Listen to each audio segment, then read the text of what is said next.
Hi everyone, I'm Tom and I'm joined by the very talented Will from Teenage Engineering. We're at Gear4music today to show off the brand new OP-XY. If you like synths and tech and want to learn more about these kinds of cool things, check out the Gear4music website, like and subscribe. So Will, OP-XY, brand new, awesome. Tell us about it. Yeah, so this is our new synthesizer, sequencer, workstation. I like to think that it's the sort of perfect device for every musician. I think we've really nailed it on this one. Everything from sitting in the studio and making an album, right the way through to actually performing that album. You can do the whole stack on one device, which is really amazing. You've got some bread and butter features, stuff like a master compressor that's really solid. As well as just a bunch of amazing sounding synth engines. We put a lot of work into it and I think it shows. I've got to say, aesthetically, it is very, very pleasing. Yeah. And it's also a very stark departure from your normal kind of aluminium, white, medieval type designs. What was the sort of background behind this particular design? I mean, it's OPXY inspired, obviously. Sure. But what kind of led you to this aesthetic in particular? Yeah, I mean, I think there's a lot of design choices that we made throughout, the process of making it. But a lot of the inspiration certainly comes from German dance music, DAF and various different figures in the German dance scene. And I think that aesthetic really defined a lot of what we did in the device, both from the sort of screen perspective, everything's very geometric, very straight. Through to, obviously the physical look of the device. We went through a lot of work to make it look the way it does. And all of the designers throughout the journey of the product put a lot of effort into making it look and feel amazing. I mean, everything from the black anodized aluminium, which is really beautiful in person. You made a black synth. I know, it's nuts.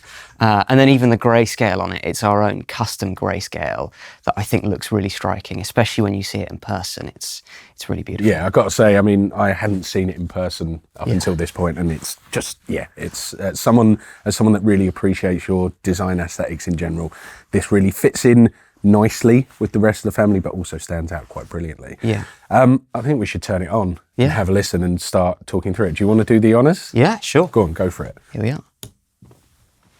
Ooh. So the screen on this is quite different to other OP series devices because it's mostly grayscale, isn't it? The animations and the layout and such. Yeah. Should we have a look at just a kind of basic project, what you get as soon as you turn it on, and then we can start talking through some of the kind of key features? So. Sure, absolutely. So if you press Shift and then Project, that'll take you into the projects folder. So OP-XY actually holds not 5 or 10 or 15, but thousands of projects. Okay. And that's pretty amazing because as a musician, you can come up with ideas on it and be not so precious, but equally you can just create album after album after album, and you can create performance versions of those projects. So one thing that I like doing is creating a project, kind of making something quite poppy, and then deciding, okay, now I want to do a dance edit of it, duplicate it, completely change the project, keep the important stuff. The key elements. It's like doing a remix. Exactly. Kind of but you can do it all on device, and you don't have to worry about, oh, now I have to delete another project. You just keep going. Keep going. So it stores a heck of a lot of projects, and that's in combination with being able to store samples on it and presets and everything that you might need. In terms of samples, quickly, just before we kind of go down the rabbit hole, how much storage does this have? So it's got 8 gigabytes. Wowzer. Okay, that's a lot. And that is both for projects and samples. Okay, cool. And so depending on how you sort of divvy that up, you can get up to, if you were really on it with just projects, you could do several tens of thousands of projects. Jesus Christ. But then, obviously as you start to put samples on it, you kind of divide that up between samples of projects, you'll probably get about 10,000 projects, which is still a considerable I think that's enough, yeah. That's enough. But let's pick a project. Yeah, so, let's get some, do you want to do just a couple of examples? Are these factory projects, or is this something you've worked on? Or? Yeah, so by default on the synth, you get a few factory projects. So in the projects folder, you'll see factory, you'll see user, and you'll see autosave. So we've not actually made any user projects just yet because it's a fresh unit. So it's just factory and autosave at the moment. But if we scroll down on the factory, I'm going to select this one called Goyness. This is made by my guy Linus, who's a phenomenal producer, electronic musician, and I think he smashed it on this one. So shall we... Let's have a listen, come on.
Oh man.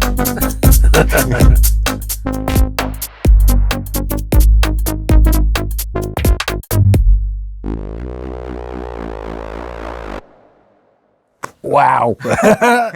Quite a bit to unpack in that. So I noticed you were using the gyro to bring tracks in and out. Yeah. So just like on OP1F and OP1, the gyro's a mod source. Yeah. And you can obviously, you're using that to modulate track parameters, I assume? Yeah, so the idea is that per track, obviously you get 8 instrument tracks and 8 auxiliary tracks. But on the instrument tracks, you can set up LFOs, so effectively modulation per track.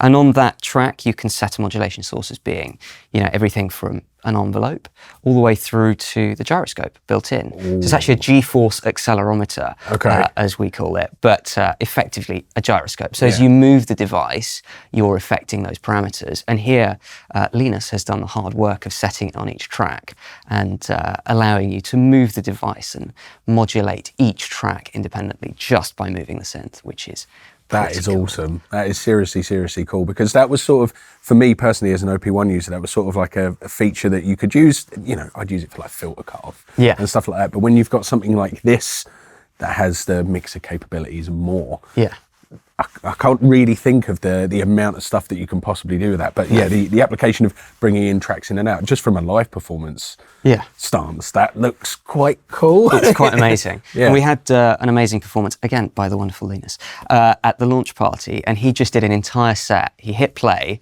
picked up his beer, and then used the XY as a sort of synth maraca, which was quite amazing. So it's just whenever he wanted to bring the synth in, it was cool. That is a serious flex. Pretty amazing. That is a serious flex. Amazing. Is there another project you want to show us quickly before we start unpicking? Sure, let's have a look.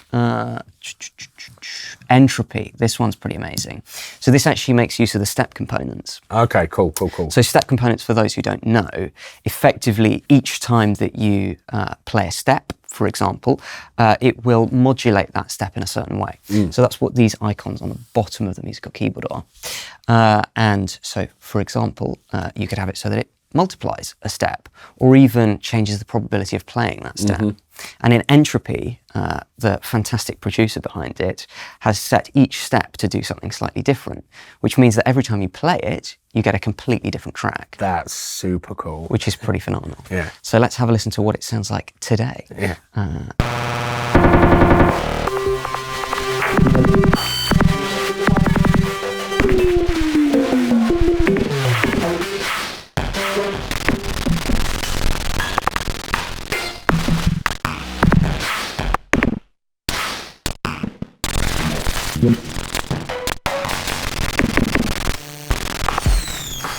I love it. It's quite nuts. I love it. So yeah, I mean, I love it. with this track, you never quite know what you're going to get. Sometimes it's an IDM banger, other times it's complete noise, but it's always good fun. I absolutely love it. Yeah. That is totally my wheelhouse. Yeah, When it yeah. comes to music, that's really cool, and that's a really quite a compelling kind of production workflow. That every time you turn it on, Yeah. it's a different track. Yeah. You could just keep releasing it. Exactly, just keep making the same song over and over again, and no one's the wiser. So yeah, it's quite good fun. And you know, each project shows off something slightly different. So we've got some things that are really slow and moody and melodic, and other things that are completely random and wacky. And we think that's the sort of span of stuff that people will make on it. Yeah. You know? It's very much a machine that it's got a sound to it, certainly, but you can really squeeze what you want out of that sound. And I think that's really nice. I think a lot of the stuff that we've made in the past sounds very unique and funky, and this still has that sort of unique feeling to it, but it allows you to push out those sounds that you want. You know, it's got those bread and butter sounds, and it's got things that, you know, you kind of want and need, but at the same time, you can take it to those extremes and get those really wild sounds. I didn't expect to hear that. No, out of exactly. It. You know, exactly. I was thinking the stereotypical kind of bleepy bloopy kind of thing, and that is just the total antithesis of that. It really does show the span of what it's capable of. It's really impressive. Yeah. Really, really impressive. And the guy who's made that has sent throughout the development of the product some absolutely amazing IDM tracks. Yeah. I'm just like, how the hell have you squeezed this sound out of the machine? It's really impressive. Really impressive. Yeah. So should we start to go through kind of some of the building blocks, the workflow? We can talk about, you know, some of the kind of design cues that have come throughout its development. Should we start with a new project, do you think? Or do you want to start from something that you're familiar with? How do you want to approach it? Let's do a new project. I think showing how you do a new project is quite a handy thing to know. Yeah, definitely. So if you just press the project button up here, it'll take you to the current project, get a few options, but here we're just going to hold down M1 for new. And I'm going to explain to you a little bit of how the product's laid out. Yeah, sure. So obviously you've got the project button up there. Next to it, you've got tempo. And then running across the left side, you've got the 4 main modes. So instrument, auxiliary, arrange, and mix. So those are the sort of places that you work within inside the device. Instrument holds 8 instrument tracks. An instrument can be whatever you want it to be. So it can be a synth, it could be a sampler, it could be a drum. And the drum is our new sort of drum sampler that we've made for the machine. So in past machines, you sort of had to chop up one 20-second long sample, which is great. Yeah. But I mean, sometimes you just want to be able to change one sound. Yeah. And so we sort of reworked it in OPXY so that each key has a sort of sample slot to it. And each slot can hold 20 seconds of audio. So that can be drums. Oh, wow. It could be anything. Yeah. It could be drums, but then I certainly can see people putting in vocals and Yeah, or whatever other like stuff. if it's 20 seconds, you could have like, Yeah, you know, like clips almost. exactly, Yeah. exactly. So I'm quite excited to see what people do with that. I know I've got some ideas. And that applies to all the samplers. So you get 20 seconds of audio. That's also for the multi-sampler. So for each zone, you can give it a 20-second sample and get really creative and crazy. So should we have a look at the engines if we're going to go in Yeah, these 4 blocks? If absolutely. we start at the engines first, Yeah. or the synths rather, I should say. Yeah, so I'm going to go to track 3. This is sort of like a bass. I'm not too precious about this one. Let's hold down Shift and then press M1. And now you'll notice that you get these sort of 4 module keys, as we call them, M1 to M4. M1 holds usually, well, in instrument at least, your synth engine or, you know, whatever's generating the sound. So that can be a sampler, it could be a synth engine, or whatever else. And then 2, you've got your envelopes. And now it's got dual envelopes on OPXY. So you get an amp envelope and a filter envelope. Pretty cool, I Can think. you show them how to switch between the two? Because that caught me out. Absolutely. So you just click the encoders and you go between the 2. And so it's very easy to edit them, and they're right there at your fingertips. So that's the envelopes. You can hold down Shift and that'll give you some player controls. So, you know, is it monophonic? Is it polyphonic? Are you... how much glissando do you have between notes? What's the pitch bend range? How loud is the preset? And then on M3, you've got your filter. So you get 4 different filter types. Oh, nice. So if you've got Alt Shift and 3, that'll take you to the filter selection. And then you can pick from a ladder filter. So, you know, your classic, again, bread and butter. Yeah, if I bread and may butter say kind it. of filter, yeah. SVF which is like a state variable filter, I believe. But effectively, it's just like a really nice low-pass filter. Yeah. Really good resonance on that one. Z high-pass and Z low-pass, which, you know, it's a high-pass and a low-pass filter. Yeah. Kind of what you want and need at a moment's notice. So that's the filter. And you'll find the cutoff, the resonance, the envelope amount, and then finally the key tracking. And we label these dark grey, mid grey, light grey and white. So I'm just going to call them that. Yeah, fine. And then we've got M4, and this is where you'll find your LFOs, so your modulation. And that's where you can set up the gyroscope or the envelopes to control stuff, or even just, as the name suggests, have an LFO. Yeah. So that's pretty nice. So if we go to M1, this is our engine. Hold Shift, press M1, and then you can select the engine. So now we've got 8 different unique engines on OPXY, as well as 3 samplers. And so we'll start with kind of going through them alphabetically. Yeah, I think we should. Yeah, I'm really intrigued to hear these because I haven't had too much exposure to them yet, so, well, let's do it. So Axis, this is the first one. It's got this sort of beautiful geometric look to it. This is one of the screens that we've had since the very beginning of the device. I think it's very pretty to look at. But effectively, it uses sort of like an FM engine type thing. It's kind of optimized for string sounds, really. But you can push out some quite nice sounds out of it. One of my favorite controls on it is the ratio. So as you turn this up, it sort of detunes and then eventually gets to a ratio. Right? Yeah, like a harmonically related ratio. Exactly. Yeah. So if I just... I'm going to turn off the filter there. Yeah, there we go. Nice. Oh, Which is quite nuts. So you can imagine that as you kind of add chords and stuff, modulating that parameter is quite sick. Yeah. So that's a really fun one. And then of course you get stuff like, you know, the tone, which is like a built-in sort of filter on the engine, a bit of shape, and in combination you can do some really wacky sound design with it. And you can imagine kind of having that on strings sounds quite pretty. So if I go to M2, hold down Shift, change it to polyphonic, pitch us up a couple of octaves, you know, you can, maybe we want to put a bit of attack on that.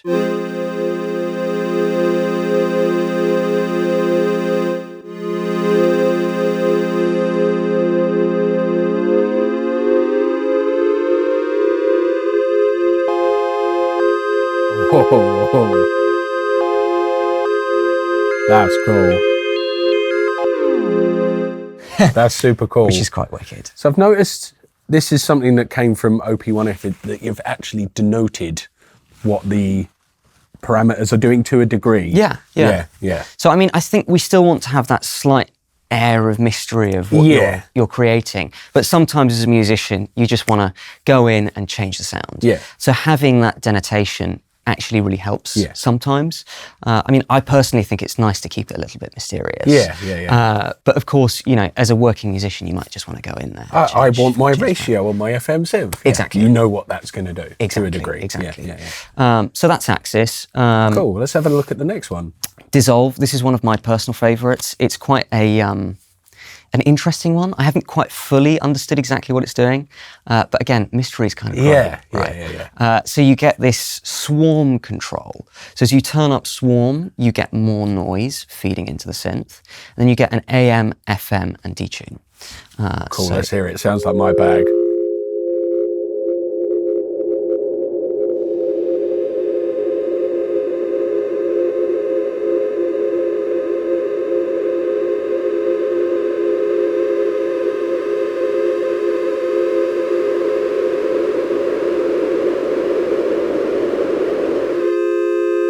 Oh, quite nuts. That's nice. It's very That's pretty, nice. and especially when you're doing stuff like plucks and, you know, those sorts of lead type sounds, it's really very pretty. So if I turn on a bit of reverb, so if you go into M3 for the filter, you can see your sends, and here you get 2 effects sends, which send to the 2 effects slots in the auxiliary tracks. So if I turn these up, get a bit of delay and reverb, maybe that's a bit too much. Let's have a listen. No such thing as too much reverb, as far as I'm concerned.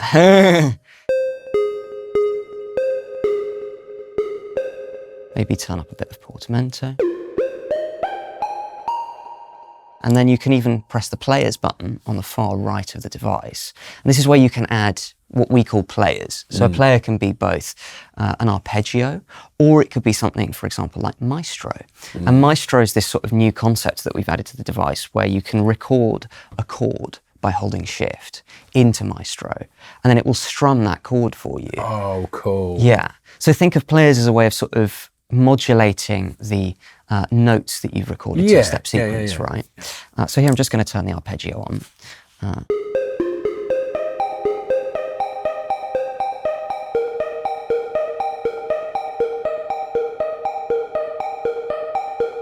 Got a bit of teaching.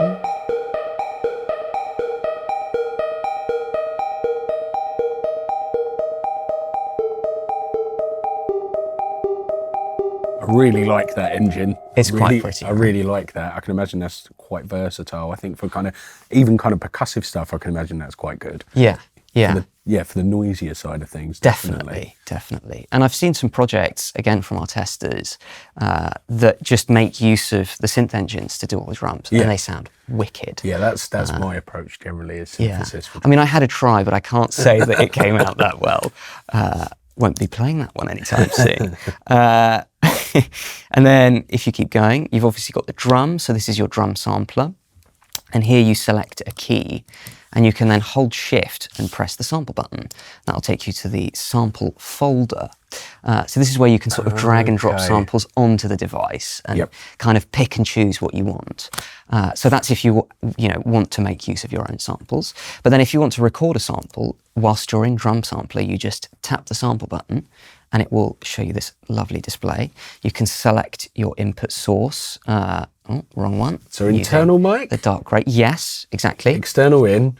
Yes. USB? Yes, exactly. And USB, not just, using your computer, you can actually plug an audio interface, multi-channel, as long as it's class compliant, directly into OPXY. Hot diggity dog. Yeah. So that means with that interface that you love, that has a fantastic preamp, and you just want to, power your favourite mic and get your favourite sound recorded, you can do that. You just plug it in as though it was a computer, and it will just connect, as long as it's class compliant. Yeah. So check that with your device manufacturer. But as long as it's class compliant, it should just be plug and play. You can then select the channel and you can get sampling, which is pretty wicked. Wow. Yeah. That's super cool. Yeah. That's super cool. And that was one of those things that I found out, relatively recently. I was just like, I tried plugging something in and it worked. And then I discovered that you could select the channel and, just sample off of that channel. It's pretty cool. That's pretty cool. Yeah. That is pretty cool. But of course, the built-in mic is fantastic. I mean, we put the same mic as the OP1 field. And for those who have an OP1 field, they will know. I can attest it's very, very good. Yeah. I mean, I've done samples on that. I've, filled my OP1 field up with samples, and because I think it's a great sampler, as well as a great, composing device. But I've played them for certain professional musicians, and they go, "Oh, what mic did you use on that?" It's like this one right here. Tiny little dot. Yeah. It's surprisingly good. So, at a pinch or even not at a pinch, you can use the mic and get exactly what you need out of it.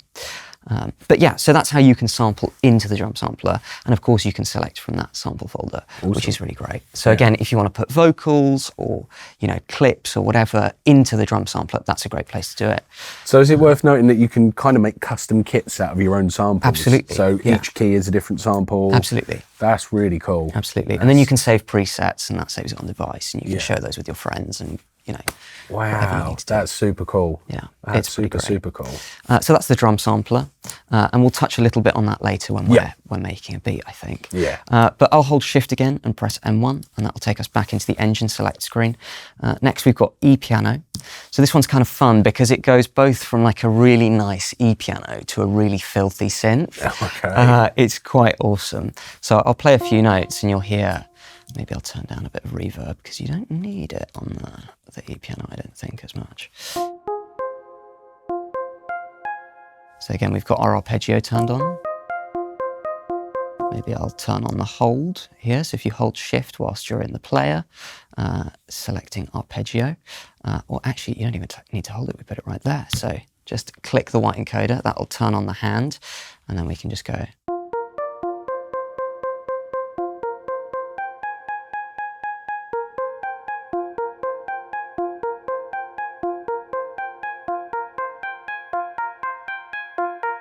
instantly doesn't sound like an E-piano anymore. No, exactly. And as you kind of bring it,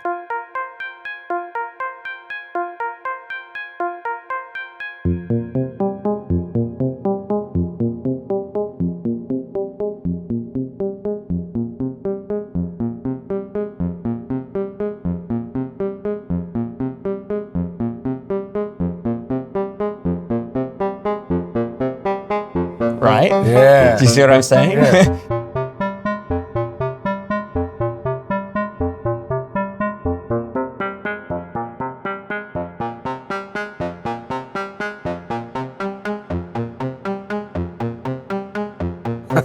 It's not an E-piano at all. No.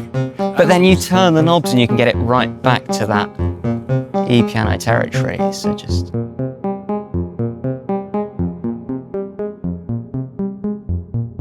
Yeah, you're getting there, yeah. Right? Yeah. I mean, you could make a beat with just that. Yeah. So then, you know, if you get sick of that sound, you can just press stop and cut it out. Yeah, awesome. So that's the E-piano. Very pretty, I think. Yeah. And you can, you know, you could even do pads with it. I've done some pretty fun stuff with the E-piano. I made one of my favorite bass sounds on it. I just turned a knob and I was like, what the hell? So, you know, don't sleep on the E-piano. Next, you've got external. So external actually allows you to connect to an external MIDI device and sequence each of the 8 instrument tracks as external MIDI tracks. So you can actually select the MIDI channel on each track, both instrument and auxiliary. So to do that, you just go to the project button, press M4 for config, and this will take you to your project settings. So then you just rotate the dark grey encoder, select your track, and then you can set the MIDI channel on it. So you can do it that way. And if you don't care about having whatever playing in the background, that's you know, totally fine. But if you then wanted to have a little bit more control on what's going on externally, you can use the external track, and that will give you access to 2 different MIDI CC pages. Oh, wow. Okay. So you can sequence externally and sequence CCs as well. Exactly. Oh, wow. Okay. So that's the reason for the external MIDI track, and that's really nice. So you could, in theory, have 8 external MIDI tracks and use it as an 8-track sequencer. Exactly. And that's in addition to the auxiliary track, the auxiliary MIDI track, which is actually aux and track 3, and that's also an external MIDI track. So technically you could have 9. 9-channel MIDI sequencer. With CCs. And, with CCs. Yeah. Oh, man. And of course you can turn on players on every track, so you could have, you know, 8 or 9 ARPs going at the same time. Wow, okay. Go really crazy. So I am definitely going to do that. I bet you are. So that's the external track. You know, select your channel, your bank, your program, and just get sequencing. That's awesome. Yeah. That is really awesome. I didn't realise you could do 9 simultaneous. Yeah. I thought it was 1. No, yeah, it's quite nuts. Yeah. Oh, that's awesome. So that's external. Hold Shift and press M1 again. Take us back to the engine select. Now we've got hard sync, which is this wonderful hairdryer. So the first time I saw that, I was like, that's a great graphic. Are we keeping that in the device? Yeah. And I'm glad that we did, because it's like pretty cool. So here, hard sync, as the name describes it, it's a hard sync synth. Yeah. So you get this really powerful sound to it. So I'm actually going to turn off the ARP for this one. Did that just come in with an envelope for the sync? Is it? So that was actually, I think, probably the glissando portamento cool. between the notes, most likely. But you can set it to I was going to say, that sounded awesome. Yeah, so you've got your hard sync frequency. Yeah. Quite sick. Yeah. But then equally, you've got some sub, so you can increase the bassiness. And if you go... RIP headphone users. Yeah, sorry about that. So add some sub, and that's also really nice as you're going into the higher octaves. Just to thicken up your sound, of course. you know. Again, bread and butter. Yeah. And then you've got some noise, and this is really great when you're creating pads or kind of plucky pads. Or if you've got a bass that you want to stand out in the mix, that old technique of adding noise so it lifts the sort of level of it as well. Yeah. Definitely. And there's actually, by default, on track 7, I believe, no, 6, there we go. On track 6, there's a really great preset that uses hard sync that I like a lot. and it's just it's pretty great. It's sort of the classic EDM pad. It's quite cool. So I use that one a lot in my projects. And there you can hear the envelope coming into effect, and allowing you to create some quite nice blocks. I love the graphic for this one. It's really pretty. It's really pretty. And then you've also got a low cut, so you can. In addition to the filter. In addition to the filter that's there. And actually, one thing that many people might not realise is if you hold Shift and press Instrument, that will take you into the preset settings. So here you can actually add a secondary high pass. So this isn't just for hard sync, this is for any engine. So if you're playing with an engine and you want a bit of filtering on the top end and a bit of filtering on the bottom end, you can do that through the preset settings using high pass. I tend to do that in a DAW, cut everything kind of under 40 hertz that isn't a kick or a bass. Yeah, I mean, it's a useful thing to be able to do. So we just put that there. And this is also where you can adjust velocity sensitivity. So the keyboard is velocity sensitive, just like OP1 feels. But, you can adjust how velocity sensitive, how that kind of moves, as well as your portamento type, so whether it's linear or exponential. And that's per track, yeah? Yeah, that's per track. That's actually per preset. So you can set that on a preset, save that preset, and it will recall that feeling of how you want to play it, specifically for that preset. Yeah, that's cool. Which is pretty nice. And then you also get tuning. So you can scroll down to tuning here, and you can select your tuning. So we've got a few kind of default ones, and this is a microtonal tuning between notes.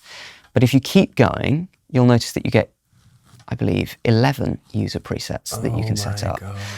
So if you just hit edit, you can then create your own microtonal tunings, which is great for those people who love microtonal music. Yeah, like me. All 5 of you. But no, we're out there, I assure you. You're there. But it's, we've thought about you, and that's, I think, pretty awesome. So you can do that all on device, and it's very easy. You get a more fine-grained adjustment on this one, which initially, when I first discovered this feature, I was turning this one about 30 times. And then I thought, wait, why don't I try this one? And realised that was the less fine-tuning controlled. So turn dark grey unless you want it really fine. And everything to be slight variations of C. Yeah, exactly. So, I mean, it's there. I'm not going to use it, but I know some people who will, and they're going to really love it. Cool. You can also change the route of tuning. You can transpose a track. So this is just a straight transpose. If you just want to, a bit like in Logic where you turn up the transposition, you can do that on that setting there. So just turn it up a few semitones and get going. Another really useful one is width. So sometimes you'll have a sound and you just want it a bit more spread. Yeah. Go into the preset settings, turn up the width, and you're good to go. So kick down the middle, bass down the middle, everything else. Everything else wide, exactly. So that's your settings. And then you've got your modulation settings. And this is where you can set stuff like mod wheel, aftertouch, velocity, and the pitch bend to modulate specific things on the synth. So of course, if you set the pitch bend to do something, you're going to want to turn it down in the pitch bend settings on the play screen, but you can turn it up here, and you could do both if you wanted to. So that's pretty cool. But if you wanted to modulate a parameter using the velocity, that's how you do it. And of course, I've got to say the pitch bend is very stealthy on this unit. It's here.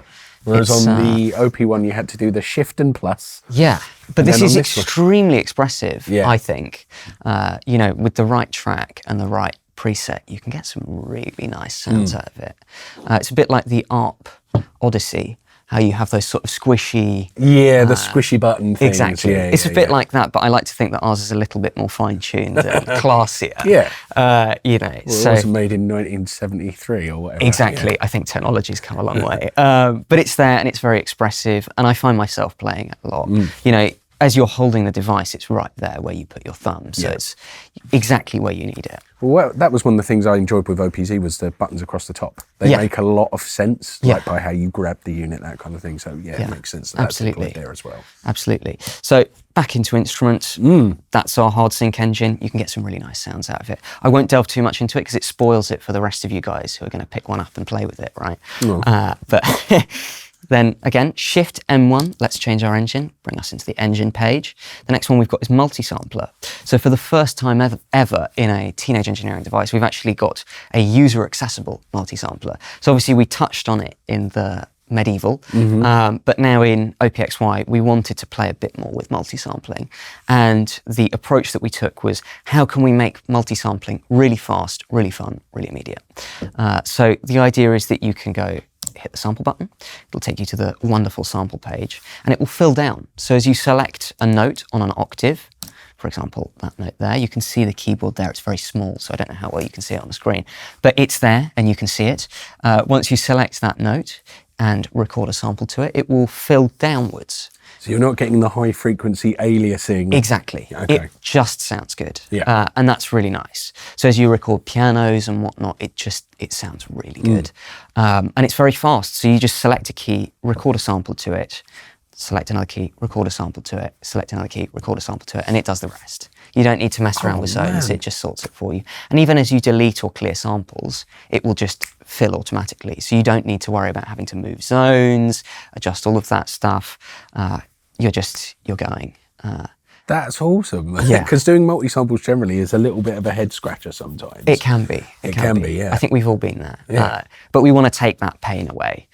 So you can record samples straight into it. You can load them off of the sample folder, everything that you need. So actually, if you wanted to go and put, clips or vocals or whatever, the multi-sampler is also a great place to do that, because you can have 24 zones, a bit like on the drum sampler, but then you can obviously pitch those up and down with the multi-sampler. And because the drum track is classed as percussion through the internal buses, the multi-sampler is classed as melodic. So as you add punch and effects and mix, if you want to have drum clips, you can put them in the drum sampler. If you want to have more melodic clips, you can put them into the multi-sampler, and then all of your punch and effects and mixing. It's going to address it differently. Exactly. That's really cool. Exactly. So that's important with when you're arranging stuff, how you want to have it. Yeah. Choose the sampler that you want and make use of it, right? So that's the multi-sampler. Very easy to use, very fun, very fast. And again, you get all of those same fantastic sampling controls. Where do you want to sample from? You can even resample the device itself, and that applies to all of the samplers, which is really nice. Yeah. So back to instrument, let's have a look at our engines again. The next one is organ. So this is a Drawbars. Yeah, drawbars, exactly. And it's very immediate again. We're all about immediacy. You just want to pick it up and play it. And the same goes for the organ. So you get some kind of everything you want to need selection here. You get a bit of bass selection here, some tremolo, and then the speed of that tremolo. So let's have a listen.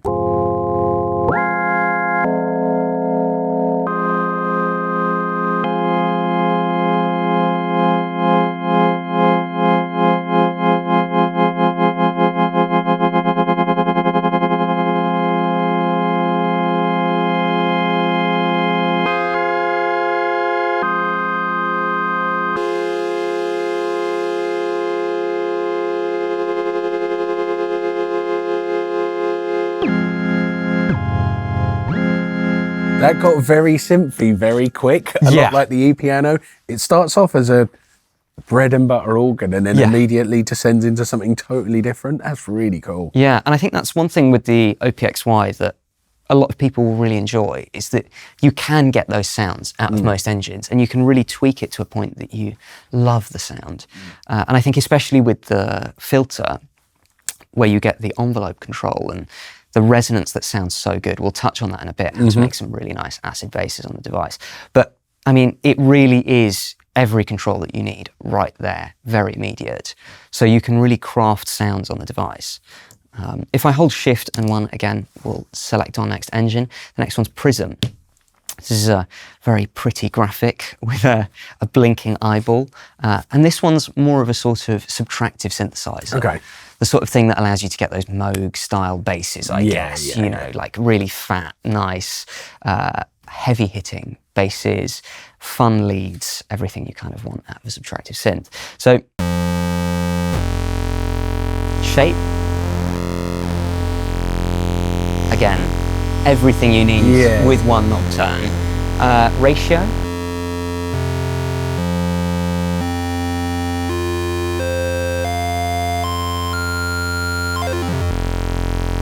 Detune.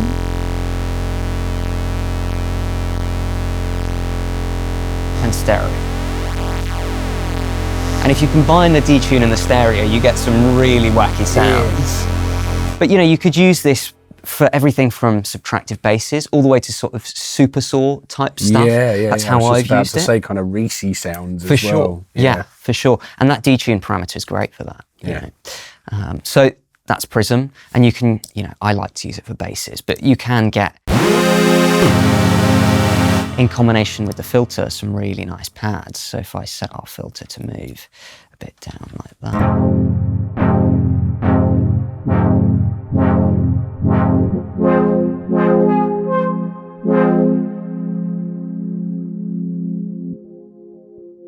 I'm already sold on that first sound you had. I was like, I like that one a lot.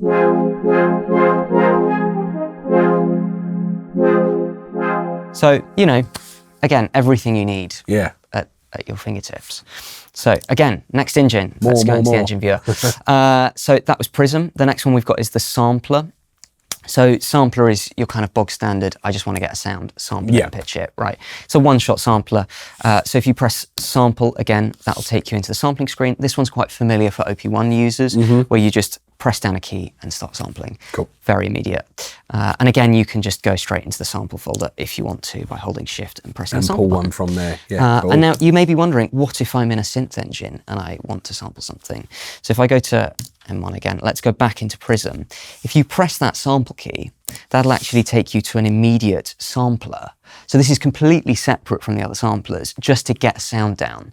Imagine that you've kind of sort of TP7 style. You're walking around, you hear something really cool, you flick the unit on, you press the sample button, and you just start recording a sound. Yeah. And then it saves that to your sample folder.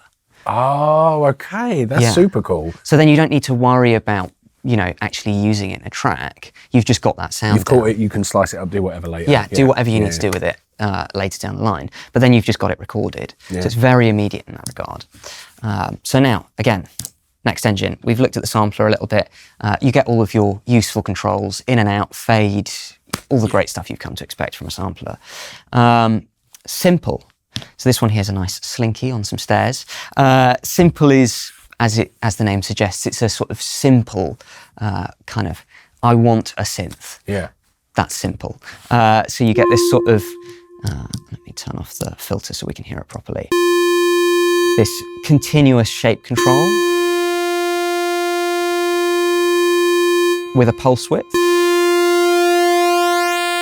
Oh, and it's a pulse width of any waveform.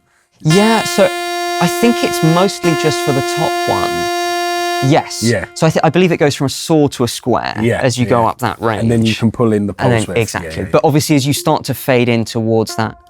Oh, you've hit the E piano.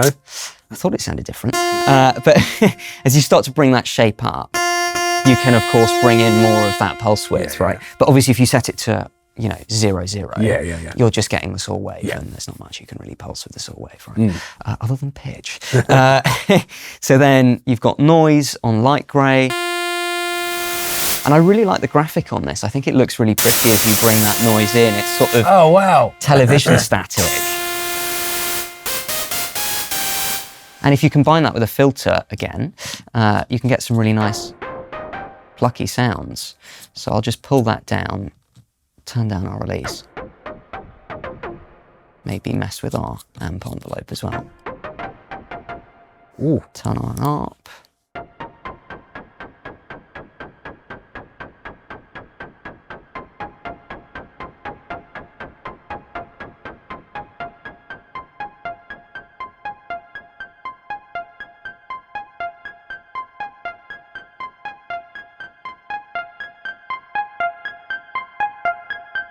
You can just feel the bass kind of.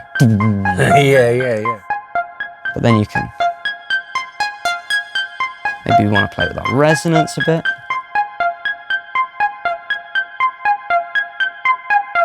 And as you can hear, it can get really resonant if you want it to a nasty to an point. offensive point. Yeah.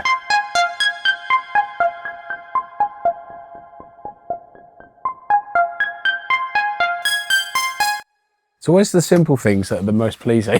I really like that. I know. I really, really like that. That's super It's cool. very pretty. And you know, there I've used it for a pluck, but of course you could use it for a bass or whatever. You know. I'm thinking again for percussion synthesis, because it has that noise component to it and the tonal component to it. You can do a lot of that kind of stuff with it. Definitely. So that's simple. And then we've got the wavetable, and this one's a real, Yeah. pretty awesome one. So I think this is what Goyness, that track that we heard at the very start, makes. I use was of going to quite a say lot. that sounded very wavetabley. Yeah. So Turning your arp off. for you, yes, sorry. that makes a lot of sense. So yeah, I mean, as a wavetable, you can select your table. Yeah. So using the dark grey knob, I'm going to turn the sustain up there just so we can actually hear it. And you get a few different wavetables. We've designed these to have a variety of interesting harmonics so that you can create, you know, grumbling basses and plucky percussive sounds, everything you need at your fingertips. And then if you turn up the position, you can move through that wavetable. Through that wavetable. And it's a nice, smooth move through I was the going to say table. there's zero interpolation in that. It's very nice. It's done really well. Then you've got the warp, and that will sort of bend the sound. I don't actually really know what that's doing, but Changing like the duty cycle, the position. Well, according to the graphic, that's what it's doing. I have no idea. I did ask, but I can't remember the answer. So I think it's in the guide. Go have a look. There's something about it there, regardless. It sounds cool. Yeah, exactly. That's the most important thing. Use your ears. Yeah. So warp, and you can get some.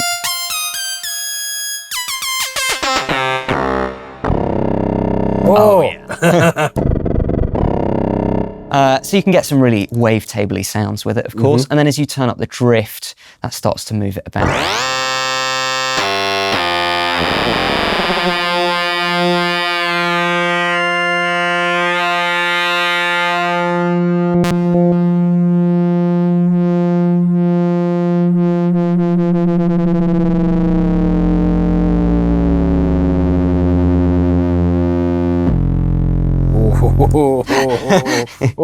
I really like that one. Quite good fun.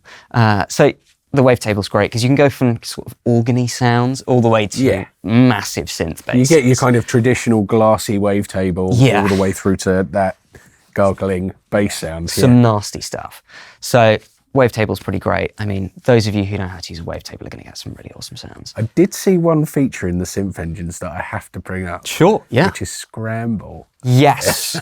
Okay. Should we show it to him? Yeah, let's look at Scramble. 'Cause Yeah. this is really cool. Yeah. So one of the fun things that you can do on OPXY, if you hold down a track button, you get these nice little pop-up screen. You can select from these buttons underneath the M1 to M4. One of them is Scramble. Obviously, you can copy and paste tracks. So if you've got a sound that you really like and you just want to put it onto another track, copy it, paste it to the other track. If you want to save that preset, you just press the save. Cool. But then if you want to scramble it, you just hit Scramble and it'll mess it up for you.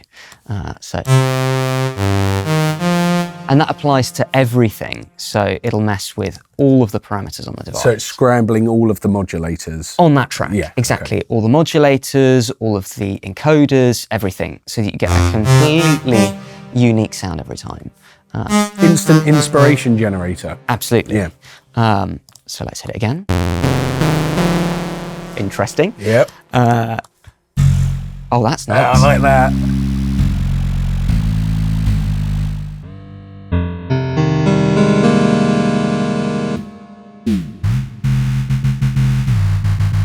Mental. Particularly good on wavetable, I think. Yeah, it does quite a nice job.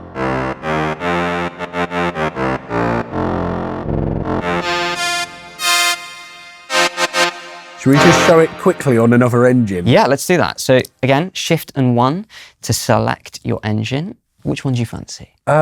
Simple, actually. Yeah, sure. Let's keep it easy. Let's see how unsimple we can make it. Let's do it. So again, hold down the track button that you're currently on and then scramble. Let's do it again. Ooh, it's liking the noise, eh? Yeah. Very tuner. Yeah, straight away.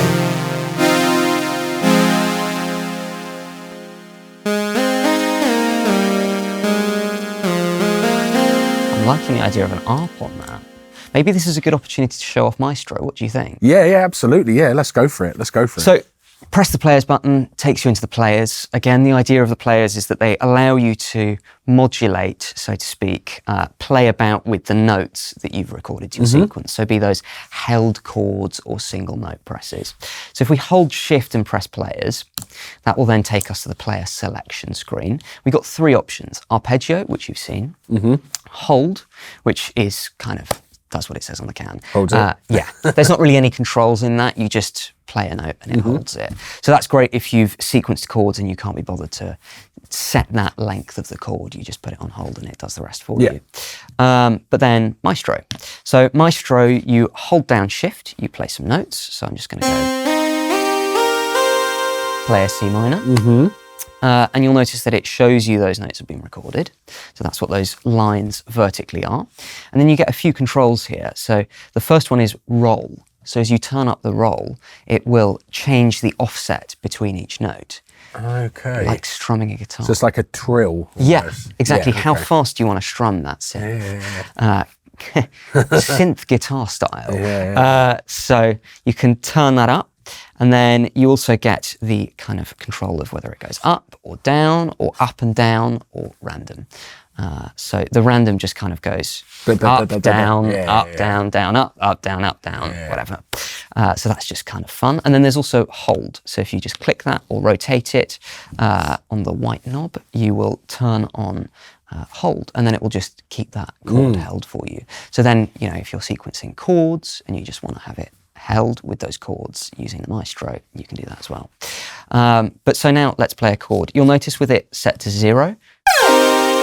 I like that. That was quite nuts. But when you play it, as we turn down our portamento, because that's quite intense, it'll just play that chord for you. So you can use it to just sort of house style, record some chords or a chord and then transpose it up and down. So some people might use it that way of just Straight chord mode.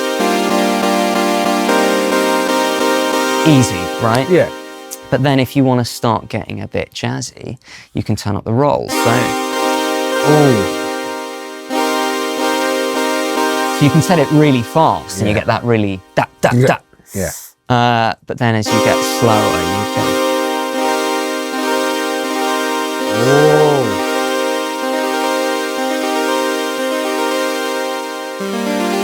Are my ears... Am I right in assuming that the spread isn't completely perfect between them? That's what it sounds like to It's a good question. I have no idea. Because it almost sounds humanised. Like Yeah, it's... I mean, it may be. Yeah. It may be. And in terms of humanization, there's actually some really fun controls that we can touch on a little bit later. Cool. But hint, hint, we added grooves. So we'll touch on that a bit later. But I don't know. I'll have to ask the devs. But it sounds great. I think. It's got a really nice, as you said, human feel to it. I can imagine that's particularly good for like piano samples, for the multi-sampler, that kind of stuff. Or even guitars or whatever else. There's a wicked guitar patch on the device. So yeah, Maestro is really cool. It's one of those kind of fun, you might not use it all the time, but when you use it, you have it's there. Yeah. So that's Maestro. So that's our synth engines. And the idea is that you can set a synth engine or whichever synth engine to whichever track you like. It's not fixed architecture at all. No, so you could have, as we were touching on, 9 MIDI sequencers, or 8 synths, 8 drum kits, 8... Whatever. And you get 24 voices of polyphony. So you can sort of think of it even as a multi-timbral synthesizer if you wanted to. If you just wanted to use it as a synth, which of course is barely using it for what it's used for. But you could do so, right? So set up a synth on each MIDI channel, control it with whatever external gear. And it's got such a great sound to it that I wouldn't blame someone for just using it as a multi-timbral synth.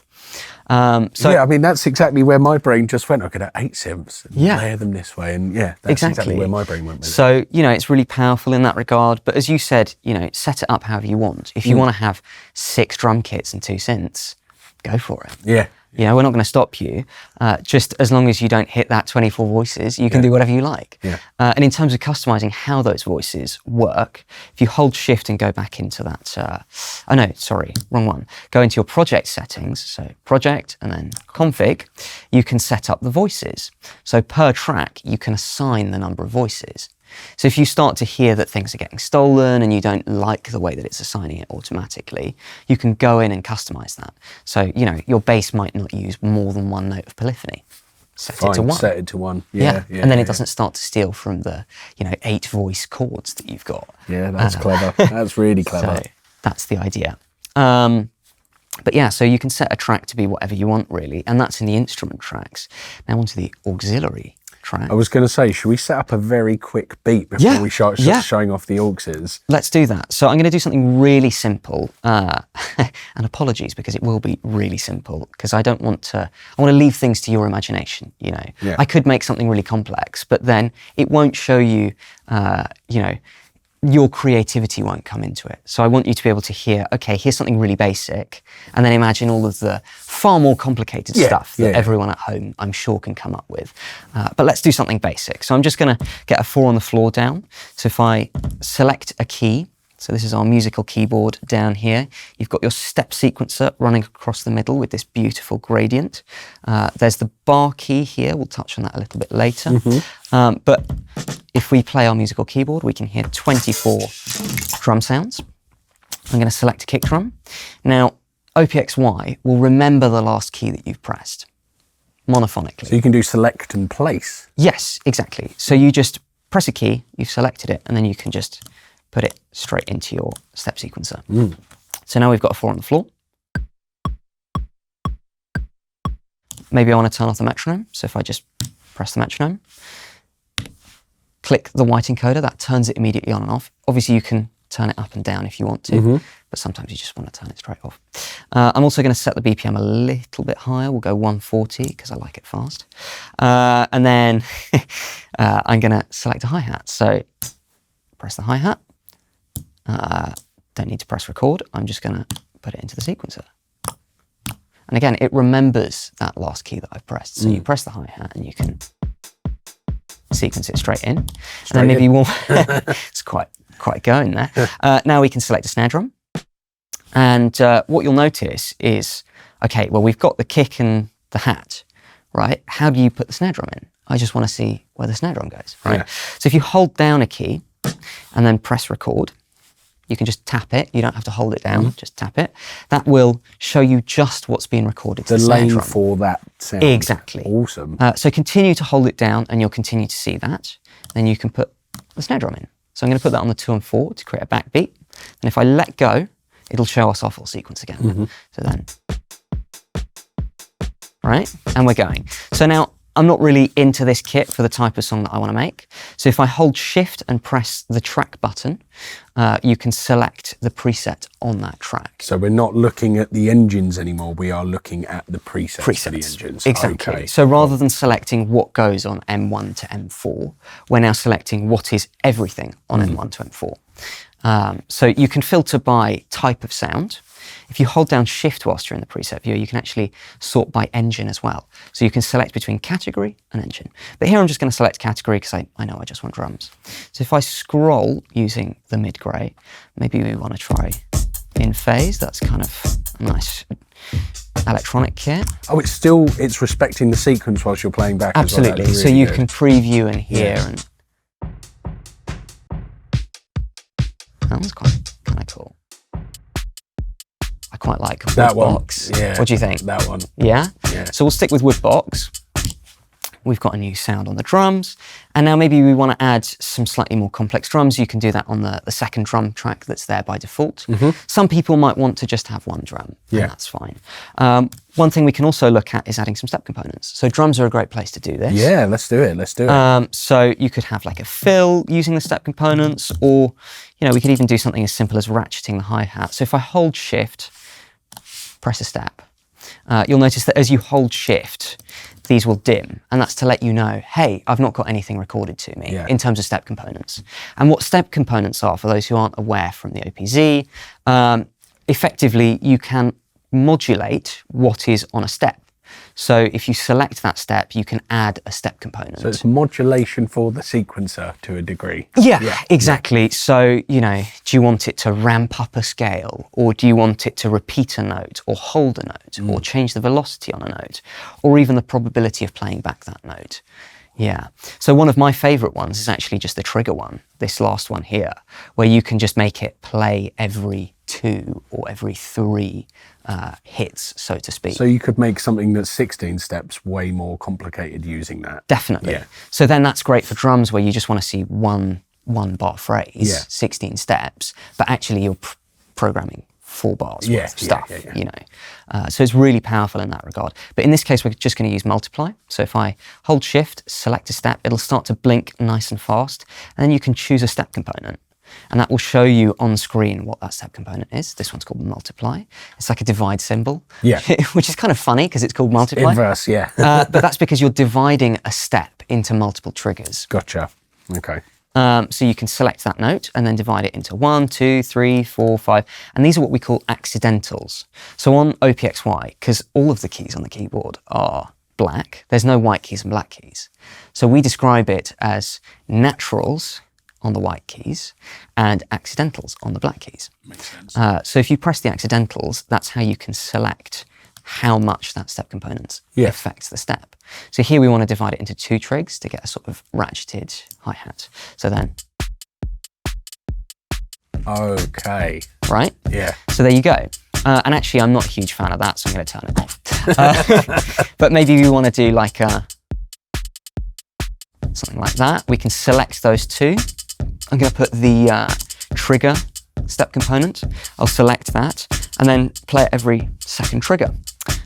So every other time it plays so now you've got a 2-bar loop. Yeah, exactly. Straight And we're away. looking at 1 bar. Yeah. So that's very fast and easy. And it's a great way of kind of complicating your sequences very quickly. I think that's one of the powers of step sequencing on OPXY. You know, it's something that we learnt from OPZ, where the step components were really powerful, but people weren't getting as much out of them as they could be. And I think that's where the screen comes in really handy, because it tells you exactly What's what you're happening. doing. Yeah, what you're doing. And that's really helpful, because as you're sequencing stuff, you can just try stuff out. And you don't have to be so precious about it, because you can see what's there. And actually, if you mess up, there's even an undo layer. So if you hold shift and press record, you can see, well, in this case, cannot undo. But if you do something that you can undo, you just hold shift and One press undo? record. 1 undo. Better than 0. Yeah, and then you get a redo if you press it by accident. Oh, okay, cool. So, cannot redo in this case. But there you go. So that's the undo. So we've got some drums. Now maybe we want to add, I don't know, I'm going to mute the drums for now so that we can sequence our other stuff in peace. And we'll bring that back in a minute. I love that workflow of just hold the instrument tracks, mute the track. Yeah, So it's good. great. It's great. And it's the same with auxiliary, right? And we'll touch on the auxiliaries later. But you can just mute them by holding that down and pressing it. And I think that's a really fast, immediate, especially if you're performing with it. I'm thinking for performance workflow for myself, that's really huge. cool. I mean, that when I found that out on the device, I was like, okay, well, that's how I'm arranging stuff now. Yeah. You know, it's really good fun.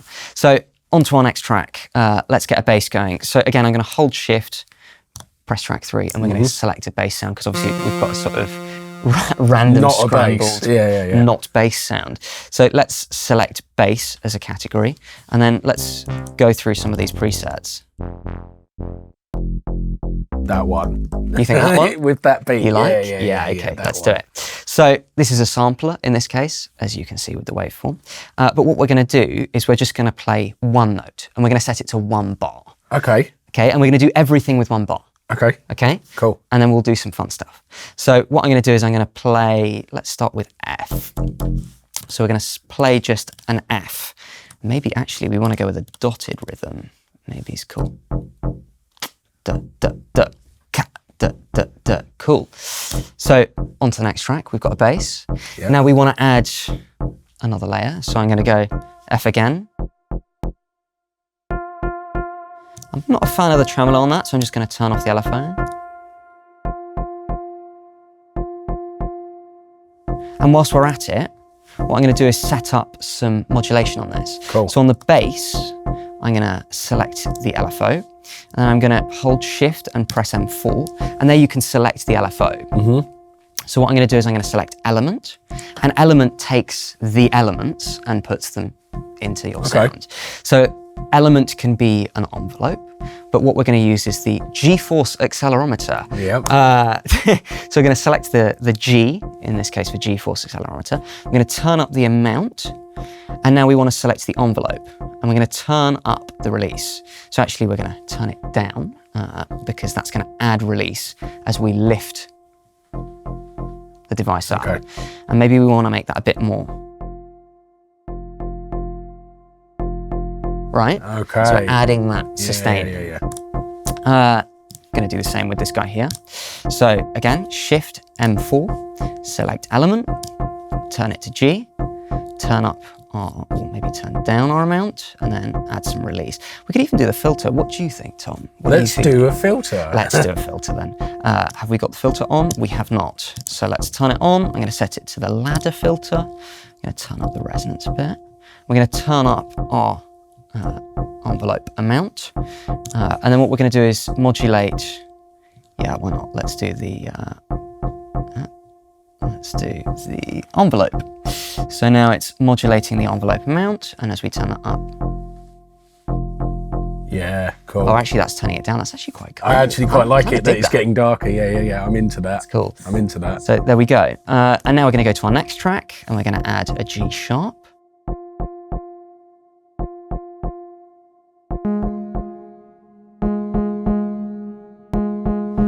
Pull the filter down in this one.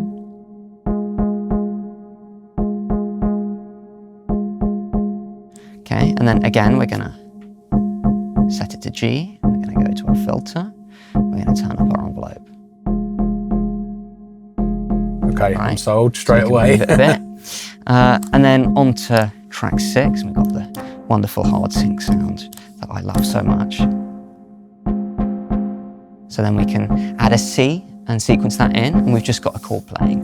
That's it. We've got an F minor chord. That's all we've sequenced, and we've got some drums. So again, let's add some modulation to that. So element, set it to G for G-force, and then we want to turn up our filter. So we'll go to envelope again. So as we move that, we're adding that in, starting to see things fall into place. Now, okay, very simple pattern created there, but we want to make it a bit more complex. And this is where the intelligence of OPXY comes in, the brain, if you will. So let's have a look at that brain. Let's go for it. So if I press auxiliary, that'll take us into the auxiliary tracks. Just as with the instrument tracks, you get 8 auxiliary tracks. So you'll notice that you've got the 1, 2, 3, 4, 5, 6, 7, 8, and then to the right of that, these little icons. And the icons are what denote the auxiliary tracks. Right? So here we've got the brain on 1, and we'll touch on the brain in a minute. Punch and effects on 2, which everyone's come to expect and enjoy in Teenage Engineering products. It's the pride of Teenage Engineering, I think, which is obviously as you're performing a song, you want to add some variations, maybe record them in, and punch and effects is where you do that. External MIDI. So again, that 9th track that you were saying. CV out. So this is where the multi-out jack, which we'll touch on a bit. That's where that comes in handy, but for controlling all of your analog, Euro rack, you name it, synths, CV's great. Then we've got external audio, and external audio is where you can route sound in to OPXY, but also out of OPXY. So again, making use of that multi-out jack. Again, we'll touch on that in a little bit. Then we've got the tape, and the tape's really cool. I'll show you a few tricks on this a little bit later. But think of it as an audio buffer. So everything that plays through OPXY, you can grab and manipulate. Awesome. And mess about with, right? So it's not like the tape in the OP1 sense that you're recording to it. You're grabbing a piece of audio and smashing it to pieces. Exactly, messing about with it. And I've seen some really fun granular stuff in the past with OPZ's tape that of course you could do on OPXY. But equally, this one's, I think, a little bit more flexible in terms of what you could do with the tape. But we'll have a look at that a little bit later. Having played with that sparingly for a moment, that warrants quite an explanation. Definitely. I think it's one of the best performance features on the device, honestly. And equally, from a production standpoint, you can get some really cool sounds. So effects 1 and 2 in the auxiliaries, I guess this is where you find your 2 send effects? Yes, exactly. So 7 and 8, we've got our 2 effect sends. So, you know, by default, it's delay and reverb. You can just press them to choose between FX 1 and 2. But if you hold Shift and you press 7 or 8, you can select what effect is on that slot. So if you just go there, you can see there's chorus, delay, distortion, lo-fi, phaser, and reverb. Ooh, cool. Yeah. So you've got 4 parameters to play with for each one? As always. And then you also get, of course, your routing, so what is sending to that effect. Okay. As well as a filter per effect, pretty nice, and some modulation. Okay. And you can parameter lock everything, just like with any track. So you can record automation, make it so that your delay gets super short for one step and then really long for another. And then, you know, anything in between. So that's really good fun. And that's where you pick and edit your effects. But let's have a look at the brain then. Yeah, so we've got a really simple beat. Yes. And what are we going to do with it? Well, let me show you. Cool. So what you'll notice on the screen here is that firstly you've got this little brain and you've got this little keyboard, and above it it says F minor. So what the device has done is listened to the notes on each track and figured out the key and the scale correctly in this case. Well done, OPXY. And it's correctly identified that we've played an F minor. And, you know, if we continued to arrange our song, it would continue to understand the rest of the scale.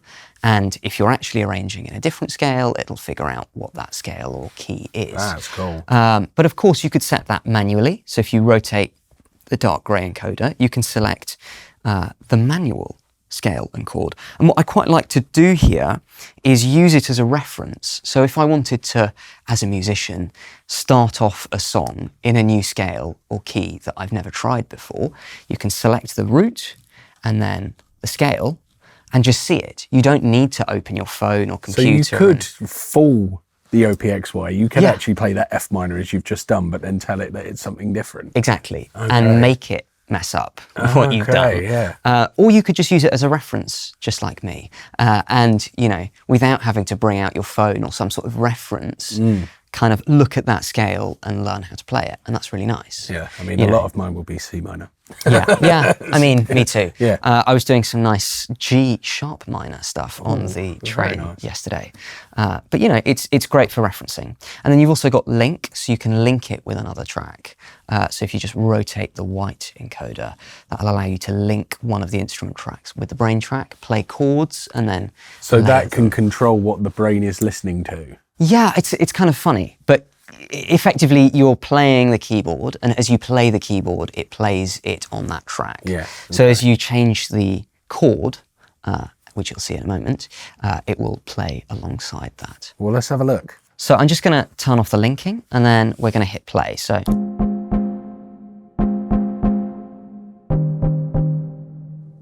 Okay.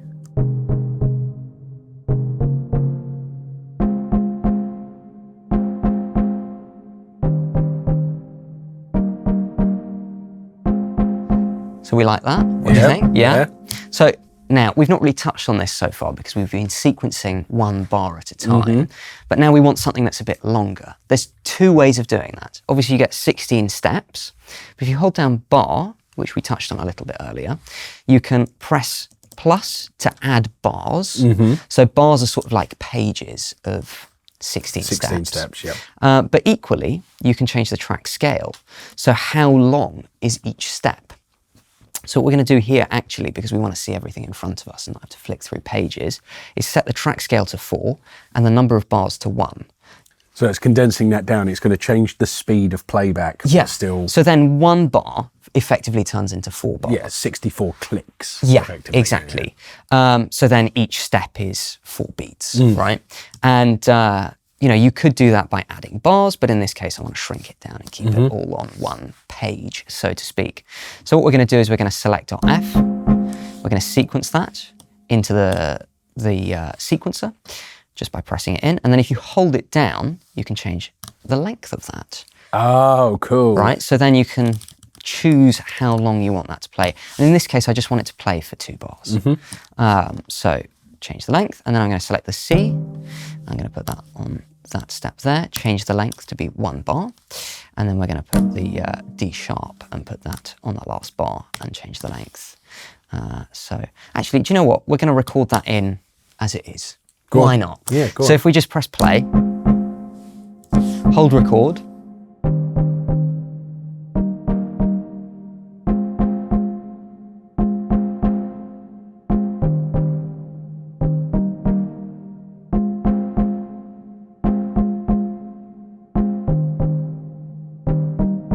Where's the beat?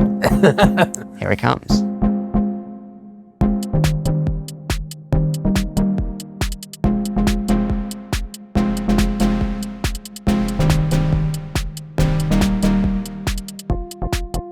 Yeah, that's cool. That is cool. That is super cool. So you've taken something that's quite simple, Yeah.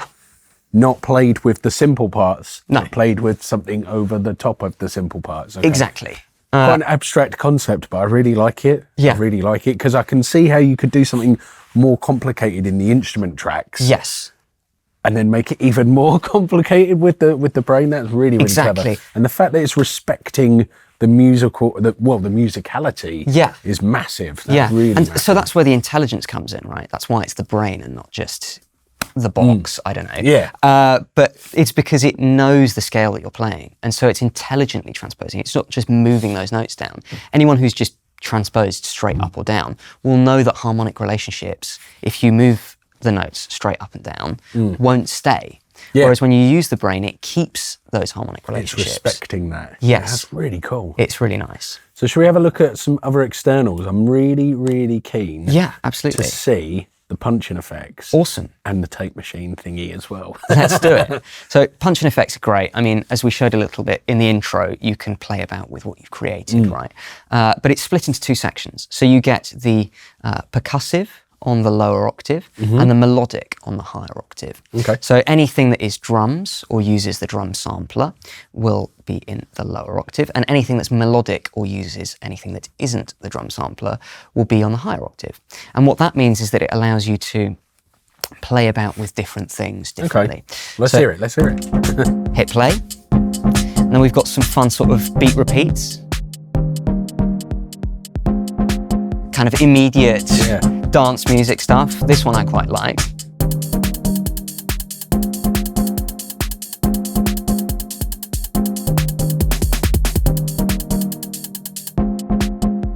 Yeah, Quite that's good cool. Yeah, that's super cool. You've got some kind of length stuff. You can spread stuff out a bit with the length one. A bit shorter. Pitch it up. Right, so that's your drums. I love the graphics. The They're graphics great. are amazing. And it's based off of flip dot displays. So some people may know them, but if you don't, there's a very cool one in Soho at the Nothing store. You can see it live and in person. But effectively, it's an array of dots that are white on one side and black on the other. they flip. They Like flip that, physically. So it's like a yeah. screen, but it's mechanical. And we took a lot of inspiration from that. So on the screen, it's digitally representing a mechanical flip dot display with some really beautiful graphics. So let's hit play and Yeah, look let's at some have more. another play with them because they sound great. That one I really like. Got to catch it at the right time.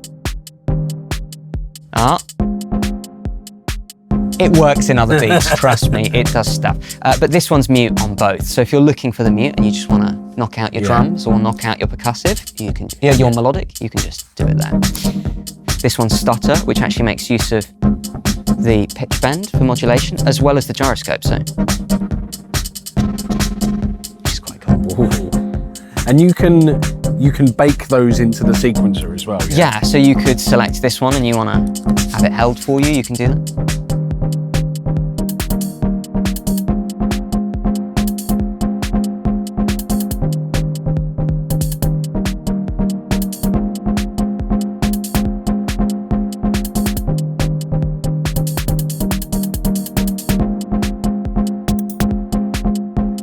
So you could hold down that step and then put both. That's sick. You can go. I'm really impressed how we've gone from something so simple to something quite quite boring, right, to quite fun. Yeah, I mean, You I'm know. nodding my head to it. That's Yeah. usually a good sign. Well, there you go. Can we have a look at this bubble? Yeah, go for it. Press it. I wanna see this. Yeah. So this is the tape, and the tape, as I said, is like a buffer. So it listens to everything that's playing through the device, and you can route tracks to it. By default, it sends all of the instrument tracks, but let's say you just wanted to mess about with one of them. Yeah. You can turn off the routing on all the others and just play with that one. So let's hear it. If you press play, the keyboard is then split up into segments of that buffer. Okay. So then you can mix in more of that buffer, and you can set the length of that repeat. Yeah. I like it on 1 personally. But then you can kind of get groovy with it, right? And then there's some fun speed stuff. So as you turn up this speed. Oh, we've got a mix of it as well. So, Yeah. Okay. So you don't just have to listen Yeah. to the tape sounds. But what I quite like doing sometimes is setting it to 10, go really crazy, and then set this to 200, so double the speed and the scaled track speed, and just.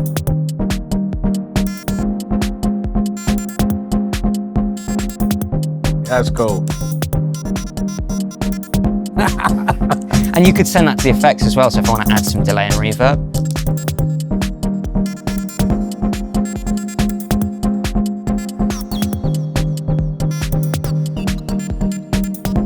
That is really cool. And am I right in thinking that you can also drop that into the sequencer as well? Absolutely. So let's do it. Yeah.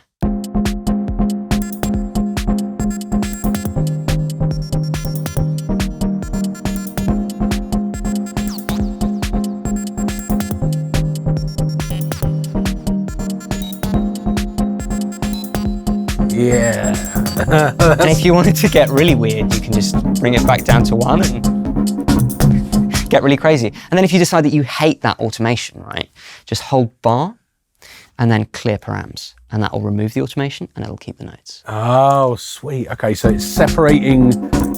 Yeah. It's separating out the P-locks Yeah. to the note information as well. That's really cool. Exactly. So then, set that back to 100.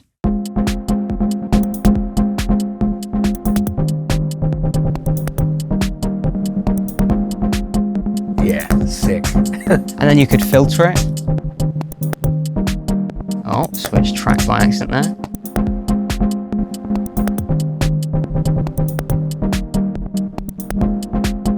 So there you go. And that's the tape.